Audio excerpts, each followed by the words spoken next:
Welcome to the fourth session of our Tapestry teacher training series entitled Teaching the Grammar and Dialectic Students. I'm Marcia Somerville, author of Tapestry of Grace and mother to 6 wonderful young adults. This session is designed for you moms who are in the thick of mothering and educating younger children. As you know, it's a daunting task to take on both parenting and the academic teaching of these youngsters. But the good news is that the Lord, who calls us to homeschool our kids, knows this too. So since I'm your hostess, I'd like to start this session by offering a refreshment, a reminder of how much God loves you and how present He is to help you when you feel perplexed or overburdened during your homeschooling days. You know, God, who called you to lay down your life daily in the service of husband and children, knows what He's asking. He has perfectly planned the family that you now have. Yours are the perfect children for you. God uniquely fashioned them for your sanctification and blessing. And you are the perfect mother for them, for their training and role in God's perfect plan. Isn't that a comforting thought? It means that when we make mistakes or take wrong turnings, God is not flustered, and we have not forever ruined our children. We often fail, and we often stray, but God is aware of it all. And if you love Him, He is working all things together for good, the good of being changed into the likeness of Jesus, even in our failures. See, if God has called you to homeschooling, it's because He's chosen to use its unique experiences to shape you into the image of His Son. So what's that image? Someone who loves, even when not loved in return. Someone who teaches, who washes feet, and who cares for the sick. Someone who has patience and love and encouragement, even when those they're tending to are at their most unlovely. We know that we are far from perfect, yet the love of Christ on which we draw for courage and strength to continue is bottomless. He poured out His sinless blood so that you might be forgiven of your daily sins and one day go to live eternally and sinlessly with Him. As we walk before Him daily, He makes us ever more fit for heaven by sending us trials and toil. Sometimes these drive us to our knees, but this is sometimes the only place where we can take the time to look up and see His cross anew. His loving reminder that we are dependent on Him alone comes at this time. He is eager to help and provide, but especially in modern America, too often we try to walk the dusty road alone, striving in our own power. So we need trials that will keep us dependent on God. So our daily difficulties in homeschooling are truly gifts from His hand, sent to shape our souls into Jesus' image. They are not given for our destruction, but for our ultimate good, and because they are sent to remind us to look upward, the good news is that, because He loves us, we can come to God day and night, moment by moment, and ask for His counsel, help, comfort, and love poured out in you. This is our one lasting source of strength in walking the Christian road and in homeschooling our children. So before we begin to talk about the ins and outs of teaching younger children, let's pray. In a moment, I'm going to encourage you to pause this presentation, bow your head, and first thank God for His daily provision of grace for you, and then please ask the Holy Spirit to illumine your mind as you invest your valuable time in listening to my words in the next hour or so. I'm praying, as I record this, that God will quicken to your heart all that He means for you to learn from me in this hour, and that you'll be able to release anything that's not meant for you after you're done. Ready with that pause button? Let's pray. And amen. Childhood years are both precious and fleeting, as I'm sure you've heard many times.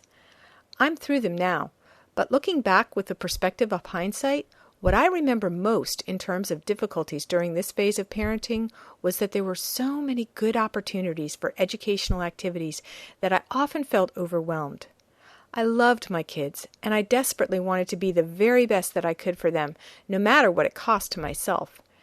It seemed like to say no to excellent options would truly rob my kids of what was good, yet often to say yes seemed like just one more straw, and my back would be breaking pretty soon.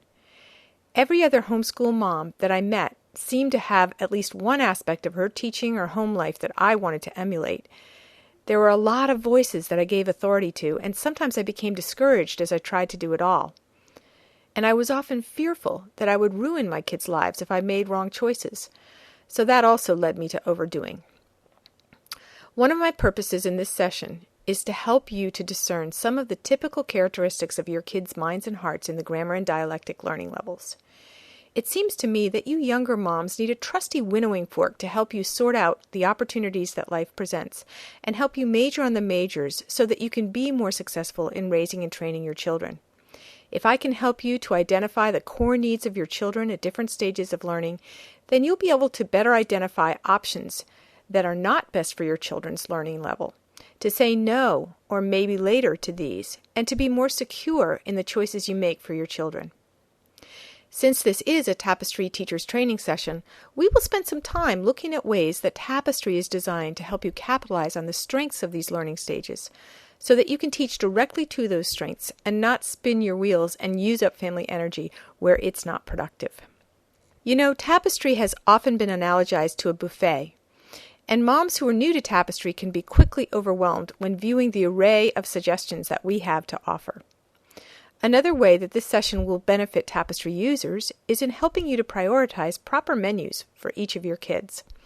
There are 3 guiding principles when choosing among suggested Tapestry assignments. Number 1, never think that your student should do all that we offer in one week plan.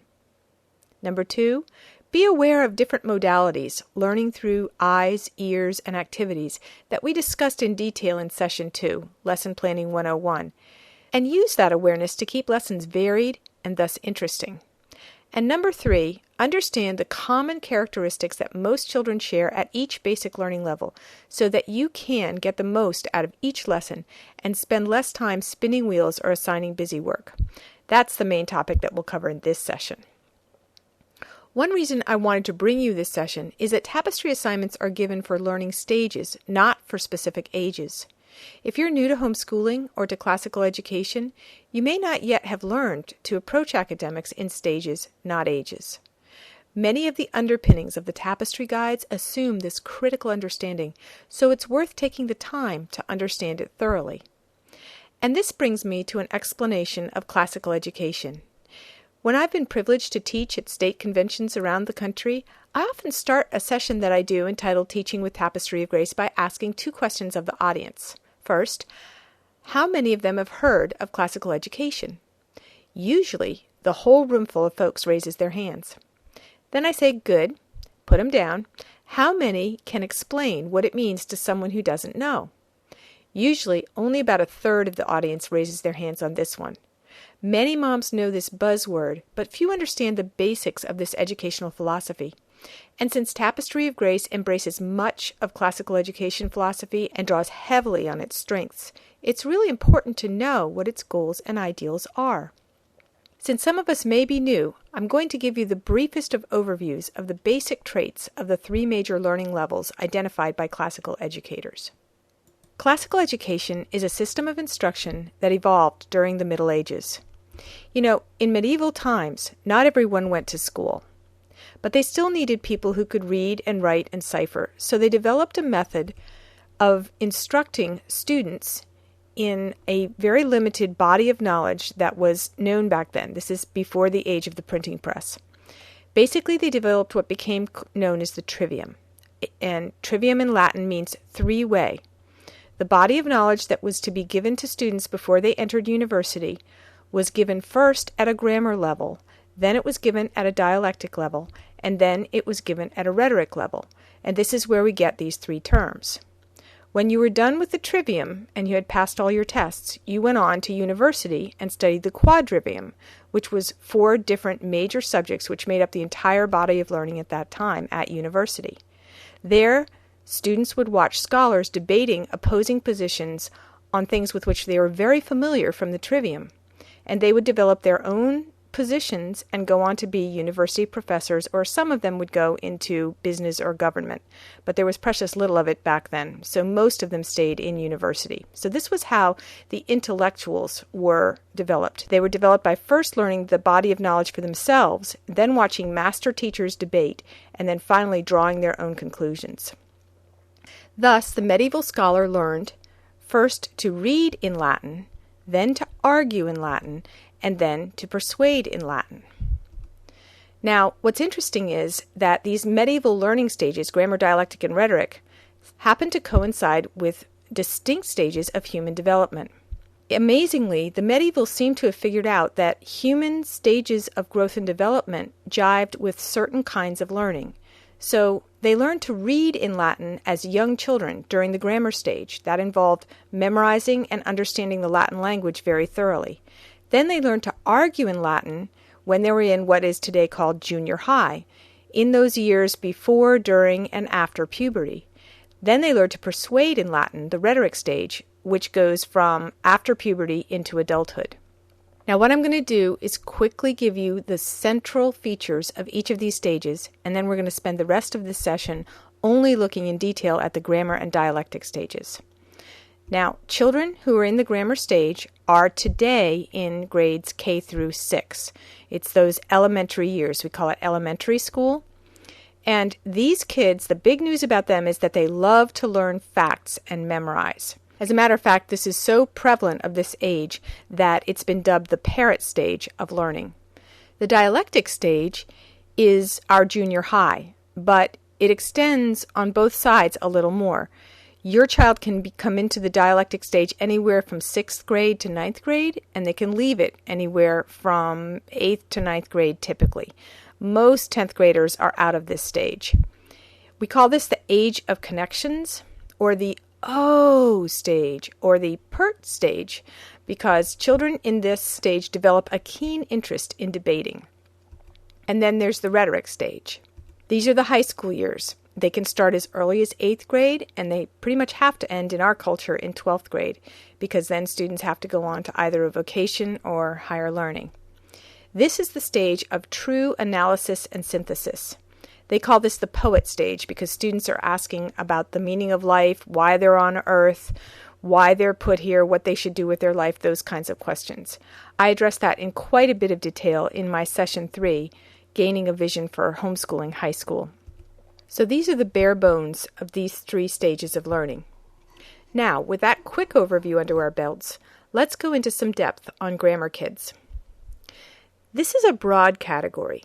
We're talking typically here about the first 6 years or so of a child's academic life, and there's just a whole lot of change that happens to kids from 5 to 12 years of age. So some of these observations are necessarily being painted with a very broad brush, and they are generalizations to be sure. I'm going to start by describing what grammars are like developmentally. All through these years, your kids are fact sponges, as I mentioned in the overview.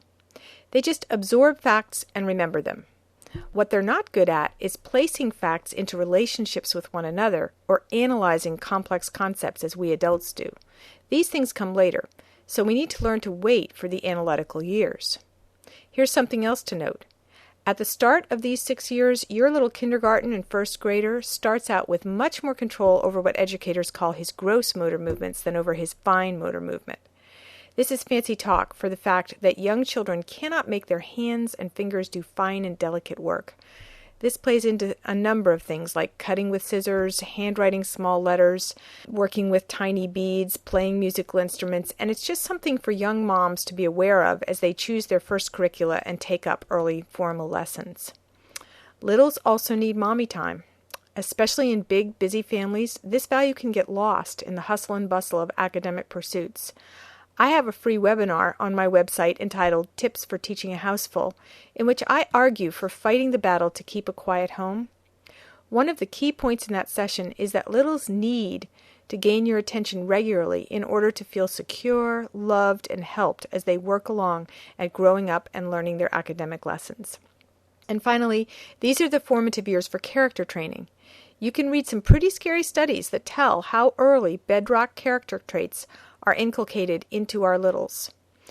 While God's grace can always overrule the norms, wise mothers pay as close attention to developing their littles' characters as they do to developing them academically.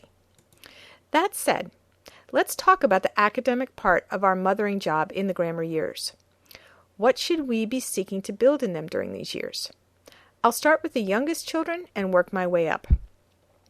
In Tapestry plans, we divide the 6 or 7 years of the typical grammar stage into 2 pieces.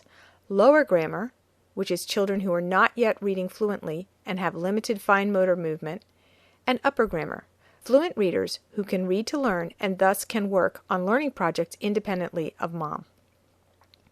Young moms with young kids tend to do too much. Some of you, and you know who you are perfectionists and performers. Others may be driven by that kind of anxiety that I described earlier and experienced keenly myself. Some of you have anticipated homeschooling for years and just love it that the actual lessons have started, and so you overdo as a result too. I remember, I understand, but to all of you I say, you are in a marathon and not a sprint.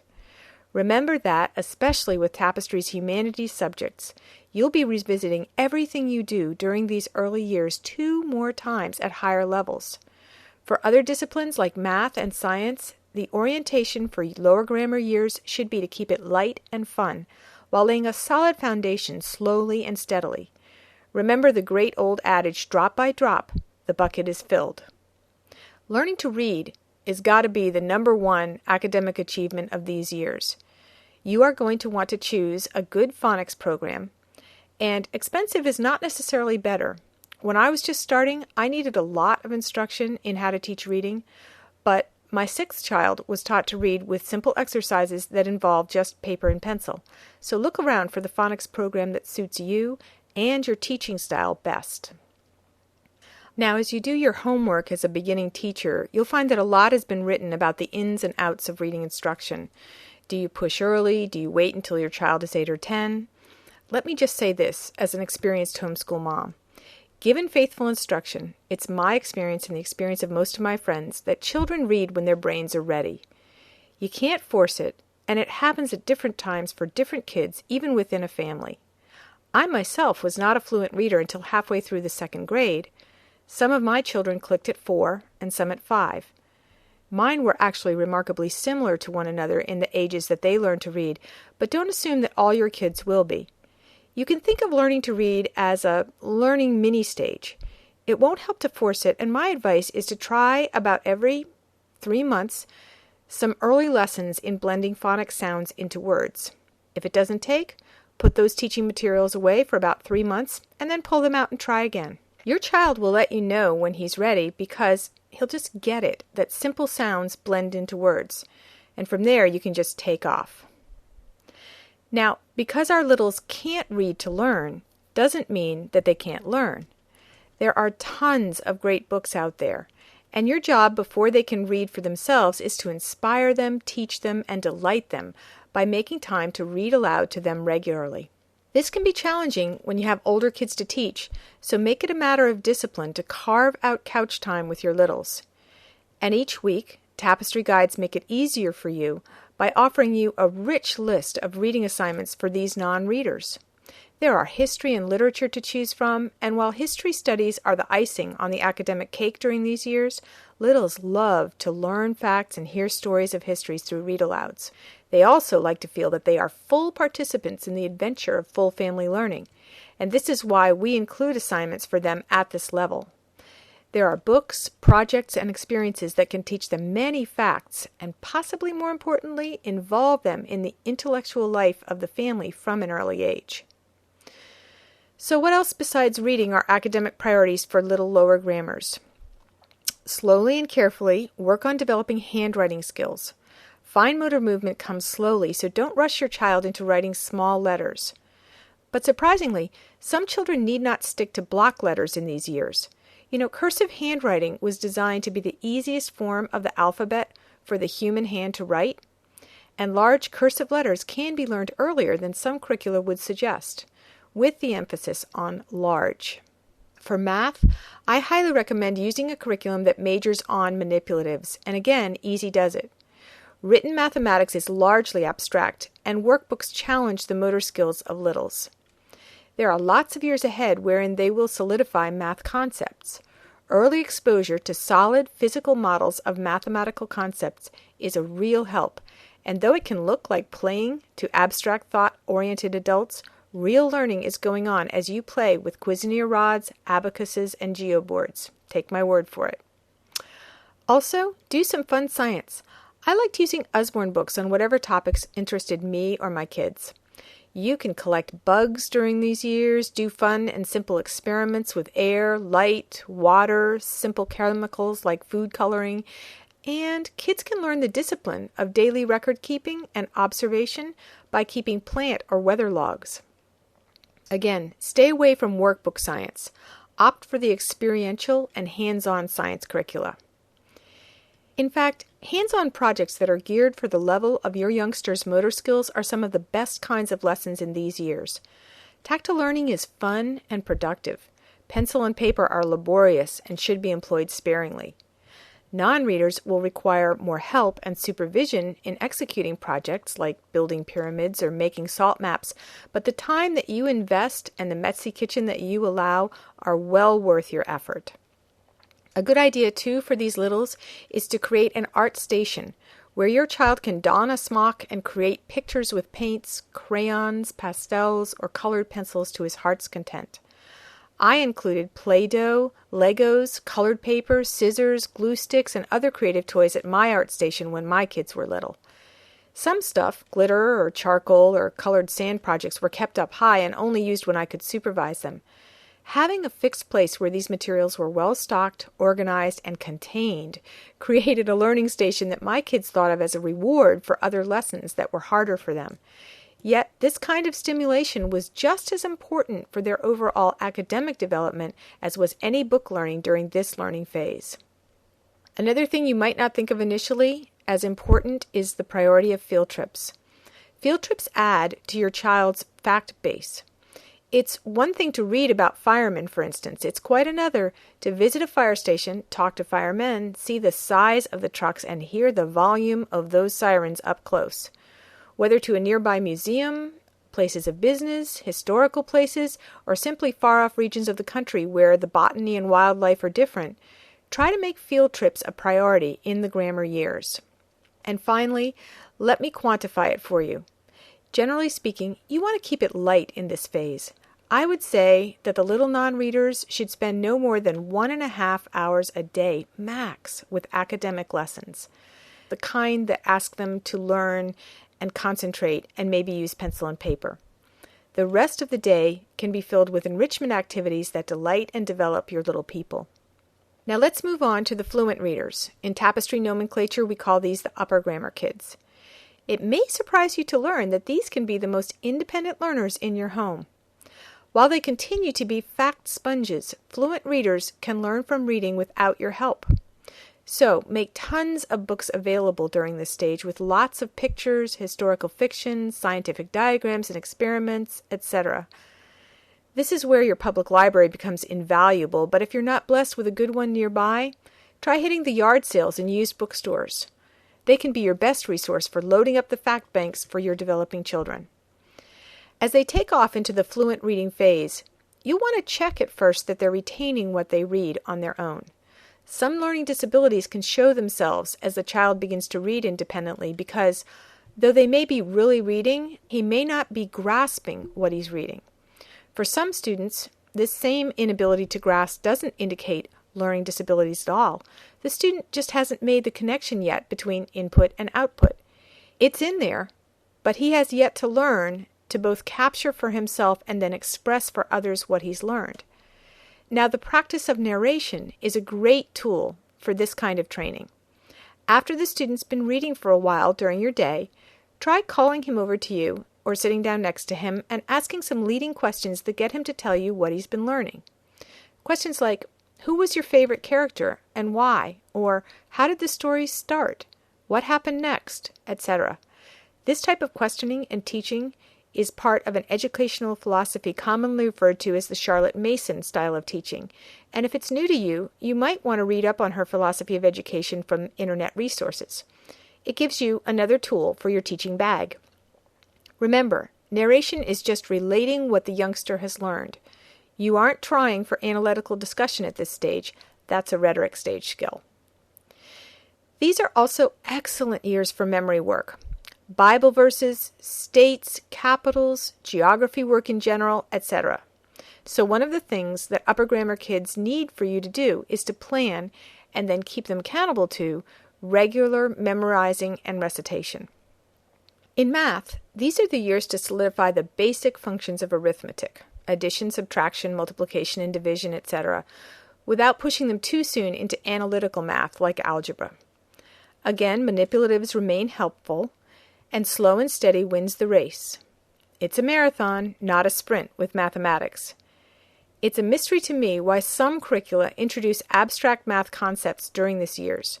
Simple arithmetic solidity learned should be our goal. Now, the upper grammar stage is really the prime time for hands-on projects.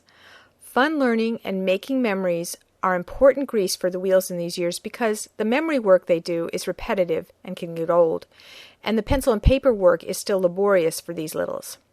The hands-on projects done in these years will become the happy memories of their homeschooling experience when, as teens and adults, they recall their childhood years, so the extra effort of tactile learning and projects is really worth it. Our Tapestry guides highly recommend that you put effort into quarterly feast nights for just this reason. The costumes, the show and tell, the food, the fellowship, and the fun of feast nights are some of the most beloved memories of Tapestry families. So go ahead and gear up for Seder meals, Roman orations, medieval feasts, and Civil War reenactments. They're the highlights of your homeschooling years. To sum up the upper grammar level then, as your child settles into these years, and you are assured that they're remembering what they're reading, I firmly believe these are the easiest years of the homeschooling mother's life. They're God's gift to us, and they're sort of the eye of the homeschooling storm. In earlier years, we have to be fully engaged in diapers, keeping themselves, teaching basic character traits, and academics that can't be learned independently. After this phase, we'll be plunged into puberty and then the young adult years, which will again require copious quantities of time and effort. But the upper grammar years are usually the calm ones, so rest in them as God intended and enjoy. Upper grammar kids are interested in everything. They love reading, listening to taped books, doing art projects, the directions of which they can follow for themselves and the mess of which they can clean up too. They also benefit from field trips and variety, just like younger siblings do, so change things up as regularly as you can. But generally speaking, give them the raw materials, regular, brief lessons in some disciplines like math, a regular schedule where they know their tasks and can do them well, and accountability for rote learning like memory work, dictation, and handwriting, and they'll learn all they need to do in these years practically on their own. Now, leaving academics aside for a second, I want to talk briefly about parenting all through the grammar years before I leave the grammar stage behind. One of the most beneficial teachings that Scott and I were privileged to have in our early parenting years came from Greg Harris. He called it training liberty, and this is how it goes. Imagine a young boy, say 5 years old, is given a new, large rubber ball for his birthday. And his mommy says, "Joey, you can take this ball out in the backyard and you can play with it." Now, Joey's backyard is a suburban lot, and it has 3 other suburban lots on all sides. There's no fence, and the only way you can tell the difference between the yards is that the grass is mown at different heights. So, before Joey goes out to play in the backyard, his mother cautions him and says, "If the ball goes over the line into our neighbor's yard, please come get me, and I will get your ball for you." Happily, Joey goes out in his backyard and starts playing with his ball, and, of course, pretty soon it goes over the neighbor's line. Joey looks left, Joey looks right. Joey wants to go get the ball. He's just going to step across a grass-mown line, and Mother, looking out the window, sees Joey step across the grass in disobedience. Mother comes right out of the house, holds the ball, and talks to Joey. "Joey, I told you, please come get me if your ball goes over the neighbor's line. I'll have to discipline you if you disobey me." Joey plays with the ball. Maybe he comes and gets his mom the first time, maybe he doesn't the next time, but pretty soon and pretty regularly, he is coming and getting his mom each and every time that ball goes over into any of the neighbor's yards. Now, when his mother sees that he's done well in this area of obedience, she gives him more liberty. She says, "Joey, you have done well. Enter into the joy of your mother. You may now play with your ball in the front yard, where there's a street and where cars go by. And here's the rule. When you're playing in the front yard with your ball, you must come and get Mommy if the ball goes into the street. Do not go after the ball when it goes into the street." See, Joey, because he has had self-control in the backyard, now is given a greater liberty of playing in the front yard. If, while playing in the front yard, his ball goes into the street and so does he, assuming he lives through the experience, he'll be back in the backyard until he can consistently obey his mom. And this is called training in liberty. Well, you can extend this principle to almost every area of life when you're training children. It translates into daily chores, keeping toys picked up, choosing free time activities, etc. But it's also key in academic training during the grammar years. Knowing this principle, you, the busy mom, can discover the joys of letting your grammar kids into the planning and record-keeping process of homeschooling. In doing this, a great benefit is that your students will learn to manage their own time well, be productive, and have a sense of ownership about their schoolwork that will, in turn, feed their desire to do that work. A good way to start with training in liberty in academics with non-readers is to develop a workbox system, where daily you put into separate containers the books and materials needed to complete educational tasks. Young children will cheerfully move through them in the order that they choose. Now you have to set deadlines. They can't just diddle away the morning and not be done with any of their boxes by noon. But you shouldn't micromanage how those deadlines are met unless, of course, your child is mishandling his liberty. We briefly described workboxing in Session 2, which is called Lesson Planning 101. You can also Google workboxing to find out more about it. It's a pretty hot new homeschooling technique. Now with time, your upper grammar student will be able to take longer multi-day assignments that you choose and break them down into daily tasks. With increased motor proficiency, he'll be able to fill his assignments into a chart that he can follow and manage his educational materials for himself. You won't have to put them into workboxes anymore or arrange them for him. Using the principle of training in liberty, you can give him as much autonomy as he can manage while achieving the goals that you set. If he consistently misses reasonable deadlines, then it's time to scale back his liberties and manage him more closely. Joey, have you done your math? Have you done your science? Stuff like that. You know, kids are people too, and no one really likes to be micromanaged. What I've found over time in training my children and in working with many other families is that the more that children are able to manage and own their own work, the more attached to it and interested in it they become. So give training in liberty a try and apply it not only to many character issues and many chores in your home life, but also to the academic planning and execution of the school day. And finally, as I'm closing out parenting in the grammar years, we obviously need to keep character development primary during these seasons. These are the years to teach and model biblical behaviors. We want our children to be growing in personal devotion to God, learning to deny themselves for duty, building positive relationships with us and with siblings, being submissive to our loving leadership in all things, obeying quickly, cheerfully, and completely as a training tool to how they'll obey God as adults. I don't have time to give you practical tips here, but if you listen to Tips for Teaching a Houseful, a free webinar on our website, I've mentioned quite a few in that session. Now, as I close my discussion of teaching grammar kids, let me use contraries to sum up what I've been saying. What is not so important for grammars? Number 1, covering it all. You need to pick and choose lessons, and the goal is to keep it light for the littles and keep it interesting for them all. Number 2, lots and lots of time sitting over workbooks is not important or desirable. Instead, vary the settings and the modalities through the day as much as possible. Number 3, analytical discussions of academic content are not the goal. Rather, narration is a great tool for checking retention and for building habits of discussion with you during the upper grammar years. Number 4, mastery of any topic is not the goal. These are the handshake or introduction years to most topics that you'll cover. Remember, it's a marathon, not a sprint, and you have many years ahead in which to polish your child's education to a fine luster. Alrighty, take a breath, take a sip of your cuppa, whatever you have near, and let's move on to the dialectic learners. What are these kids like developmentally?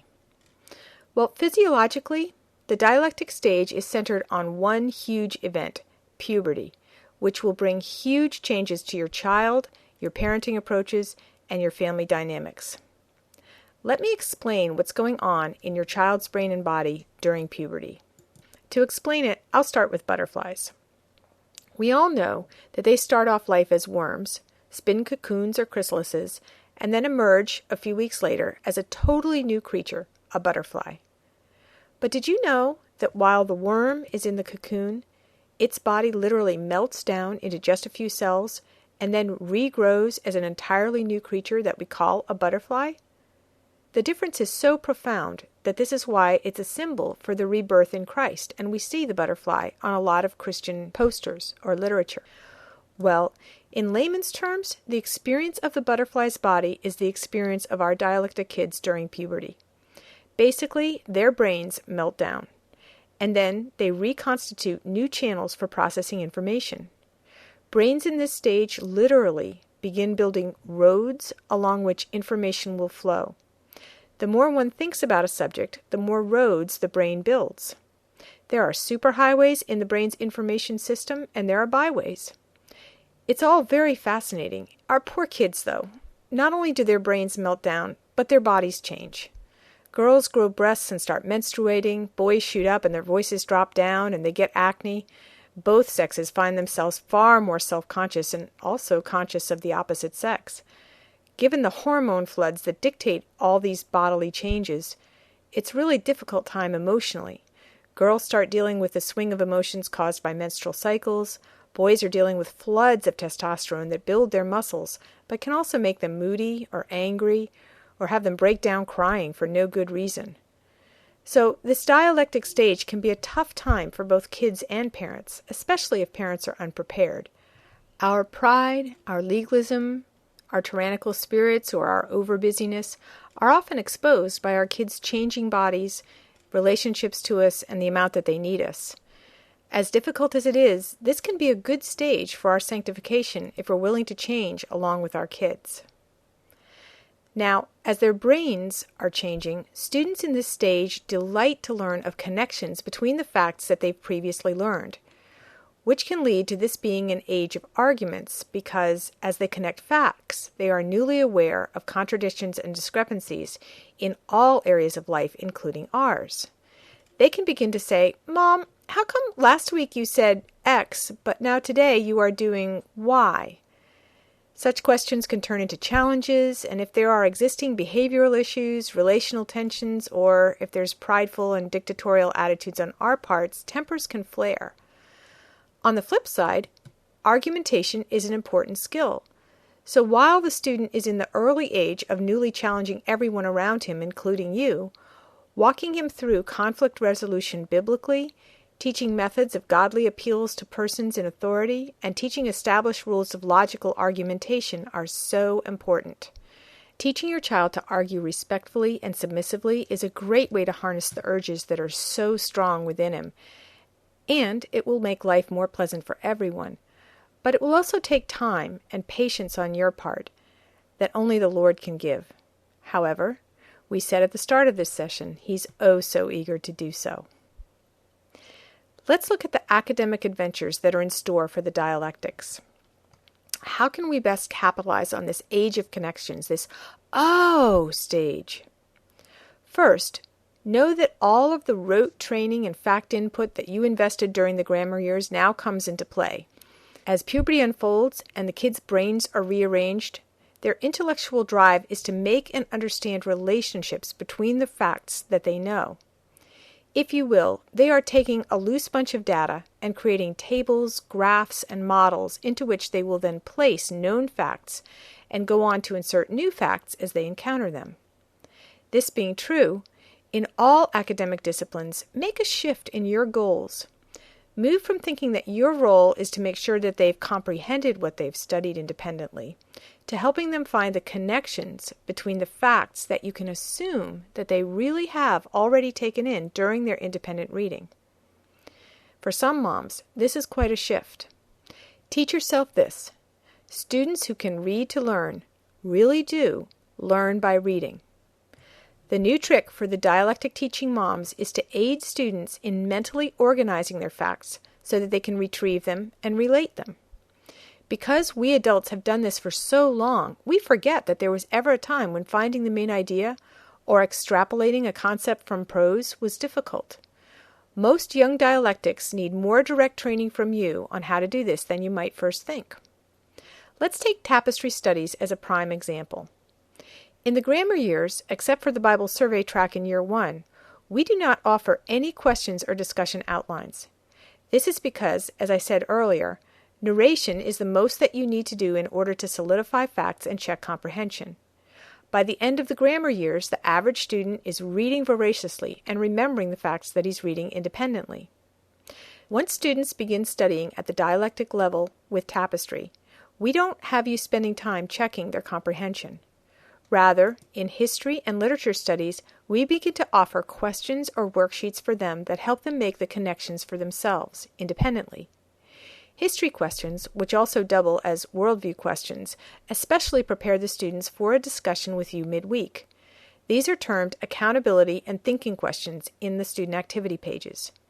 Accountability questions are designed to help students find the main ideas in the prose that they have read. Thinking questions are designed to help them get started in making key connections between the facts that they've just learned from their readings. Especially at first, they may not fully understand these connections, and that's okay. Your discussion will close the loops and complete their understanding. These questions are just to prime the pump for that discussion.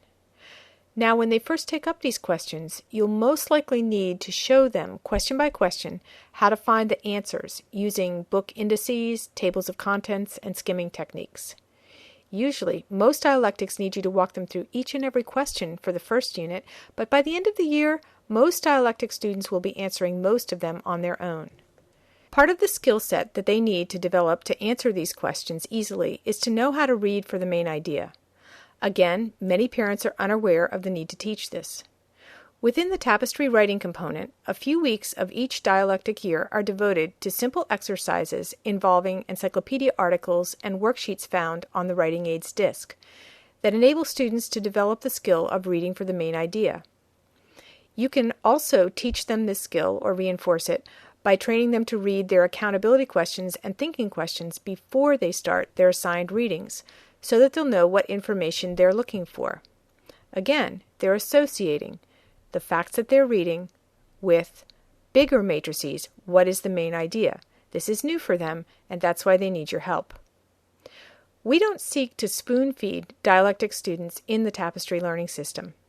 We know that this is a stage where students are able to begin extrapolating answers to questions that are not worded directly to or that look identical to what they have just read, such as is found in many textbooks where the key statement is bolded or shaded, and then the chapter questions at the end of the reading word both the questions and the answers exactly like the text readings.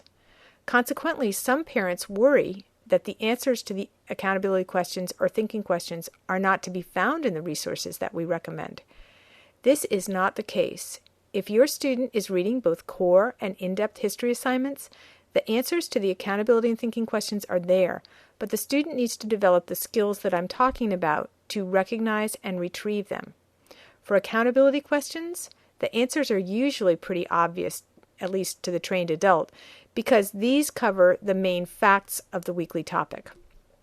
Often, for thinking questions, the student has had to have grasped the concepts of the reading, both the facts and also simple connections that are the author's point, in order to extrapolate an answer from the text. Don't be worried, especially at first, if your young dialectic student can't do this. It takes practice, but practice makes perfect. What else about dialectics? Well, as we discussed in Session 2 of the Tapestry Teachers Training series, which is entitled Lesson Planning 101, mixing up your modalities, learning through sight, hearing, and touch or experience keeps lessons fresh. Some students at this stage will remain extremely tactile and still benefit greatly from hands-on projects. Many others, though, will gain plenty of understanding of the weekly topics through reading and listening, and because the workload is increased in all subjects, you may find that dialectics have less time for hands-on learning, and therefore you might think about taking advantage of either family time or after-school hours or weekends to carve out time for your dialectic students to do just a few of the many options that we offer for hands-on learning. Some projects that we suggest involve weeks of detailed work that may delight some of your students, but be too time-consuming to insert into just the school hours of your day. But it's worth making room for them. Such hands-on projects sure are better than empty hours in front of the TV or video games, and often dads can get in on the more complex projects that we suggest for these older students. Also, consider that if your dialectic student isn't super strapped for time, our emphasis on full family education means that dialectics can help supervise or can join with younger siblings in doing hands-on projects on the selfsame topic that he's been learning about at his level, and thus learn themselves a little more and build family unity into the bargain. Now, the dialectic years are also great ones for timelines. If there ever was a tool for connecting facts into a larger grid, this is one of the best ever invented. In the Tapestry guides, we prompt you each week with ready-made dates that relate to the slice of history that you are studying that week. These are listed in the weekly overview charts on page 6. Student timelines can be created very simply using a template that we include on the loom and stored in a section of your student's notebook, or they can be elaborate. You can purchase timeline figures, enlarge your timeline to a wall size, use specialized computer software, or do the timeline in a keepsake book that becomes a proud accomplishment of the 4 years of labor when complete that your student keeps forever. Our sister store, Bookshelf Central, has resources for all these more sophisticated options. The dialectic years are also the coming-of-age years for geography. As your student studies his way through world history at this level, he's going to revisit places that, from their introduction in his younger years, are probably fairly disconnected to one another. These dialectic years are the ones in which he can connect that Libya is in Africa and that Croatia is in Europe. Not only will your student connect the countries with their continents, but he'll also connect them with the historical events that he's studying in history. Such is the joy of integrated learning. In composition, these are the years when basic grammar is mastered and students' writing style is polished. Many finishing dialectic students are excellent writers. Let me give you a tip here. Something you may notice in teaching dialectics to write is their tendency to be wordy. In my experience, this results from the fact that they are still not quite in the analytical phase of thinking. The world to them is pretty fact-oriented still. Though they are making connections, it's black and white. And because they are seeking to erect these mental constructs, they want to have a secure place for everything and to put each idea or fact into its little spot. If something doesn't fit, their default is usually the either-or or the both-and solutions. So, for instance, if you ask them to write about George Washington, a typical sentence for a dialectic student is, quote, "If you look at Washington's life, you could or might wish to bring criticisms or critiques." End quote. See, this student is having trouble selecting just one word that exactly fits his meaning perfectly, and he's afraid to leave shades of meaning unexpressed. You can help dialectics with this by showing them that this is what they are doing, first of all, and then when you mark up their drafts, train them to choose the best of the 2 words or concepts they put down, and to not feel the need to include all of them in order to be strictly correct. Other subjects. These are great years to introduce content like formal logic, foreign languages, ideally Latin, but Spanish is a good choice too, and basic theological studies. Now I want to say something about transitions between learning levels, especially as it relates to dialectic students. Remember, age is not a good indicator of learning phases. Typically, students are ready for dialectic learning when they start saying, "Oh, I see the connection," in one way or another more frequently. This can happen early in what would normally be 6th grade, or not until 8th grade. A big piece of this is tied to their physical development.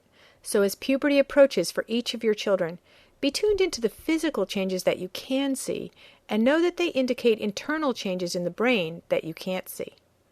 And then on the other side of puberty, some students are ready for analytical rhetoric work as they enter what would normally be 8th grade.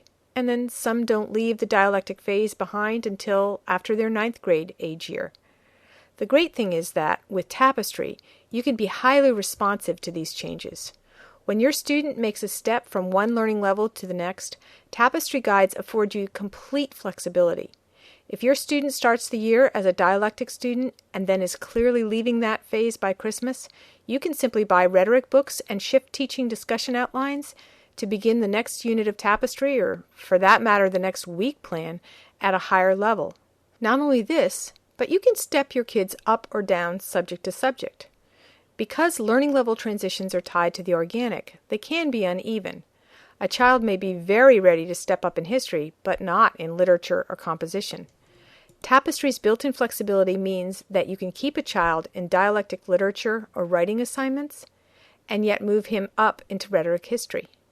Since all the levels study one basic slice of history each week, there's total fluidity between the learning levels when using Tapestry of Grace. Now let's just talk for a minute or two before we have to go about parenting dialectics and the non-academic enrichment that we want to procure for them. One goal for you, as we've said, is to harness their newfound delight in argumentation. For most of us, this involves humbling ourselves and beginning to change in roles from benign dictator to best friend. As we've said, this work takes humility and time, but let me again encourage you, as the mom of 6 wonderful young adults, it is so worth it. I can highly recommend several key resources for parents entering this phase. These were all foundational to our parenting and helped us develop a biblical vocabulary for dealing with new issues that arose during the dialectic years. You can pause this presentation if you want to copy down this list, but it will also stay on your screen for a few more minutes while I keep sharing. To continue then, these are the prime years to begin lessons that hone unique, God-given talents that are emerging in your son and daughter outside of core academics.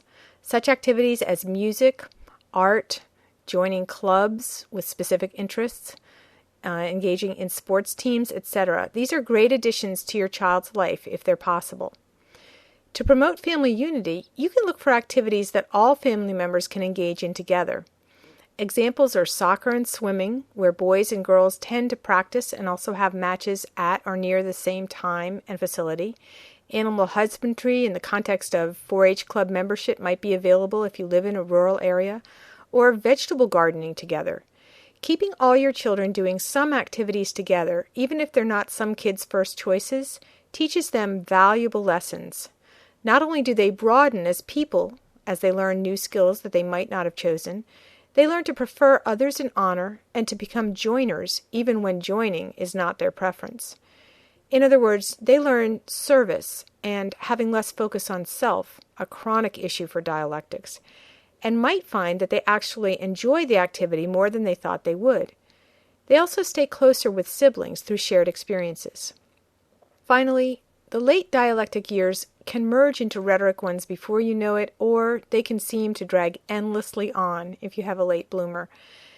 There's a precious quality about students at this age, though. They're so interested and earnest, but also so vulnerable as they're grappling with huge transitions from child to adult.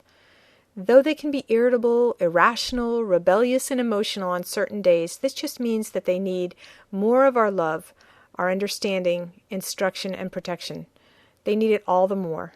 They need parents, and God has given them us.